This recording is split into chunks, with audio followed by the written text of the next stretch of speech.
Hello, scholars. Today we will begin our read aloud series of The Tale of Despereaux. You'll notice that this book was written by the same author that wrote Because of Winn-Dixie. The Tale of Despereaux. The Tale of Despereaux, being the story of a mouse, a princess, some soup, and a spool of thread. The world is dark and light is precious. Come closer, dear reader. You must trust me. I'm telling you a story. Book the First. A Mouse is Born. Chapter 1. The Last One.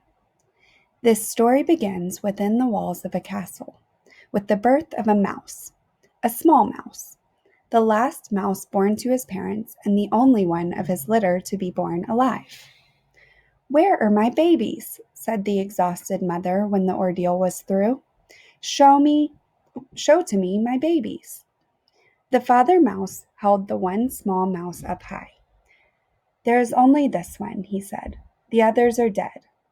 "Mon Dieu, just this one mouse baby?" "Just the one. Will you name him?" "All of that work for nothing," said the mother. She sighed. "It's so sad. It's such the disappointment." She was a French mouse who had arrived at the castle long ago in the luggage of a visiting French diplomat. Disappointment was one of her favorite words. She used it often. "Will you name him?" repeated the father. "Will I name him? Will I name him? Of course I will name him, but he will only die like the others. Oh, so sad. Oh, such the tragedy." The mouse mother held a handkerchief to her nose and then waved it in front of her face. She sniffed. "I will name him. Yes, I will name this mouse Despereaux. For all the sadness, for the many despairs in this place. Now, where is my mirror?" Her husband handed her a small shard of a mirror. The mouse mother, whose name was Antoinette, looked at her reflection and gasped aloud. "Talise," she said to one of her sons, "get for me my makeup bag. My eyes are a fright."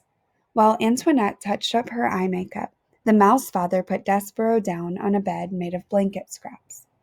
The April sun, weak but determined, shone through the castle window and from there squeezed itself through a small hole in the wall and placed one golden finger on the little mouse. The other older mice children gathered around to stare at Despereaux. "His ears are too big," said his sister Merlot. "Those are the biggest ears I've ever seen." "Look," said a brother named Furlough. "His eyes are open. Pa, his eyes are open. They shouldn't be open." It is true, Despereaux's eyes should not have been open, but they were. He was staring at the sun reflecting off his mother's mirror. The light was shining onto the ceiling in an oval of brilliance, and he was smiling up at the sight. "There's something wrong with him," said the father. "Leave him alone." Despereaux's brothers and sisters stepped back, away from the new mouse. "This is the last," proclaimed Antoinette from her bed. "I will have no more mice babies. They are such the disappointment. They are hard on my beauty. They ruin, for me, my looks. This is the last one. No more." "The last one," said the father, "and he'll be dead soon. He can't live, not with his eyes open like that."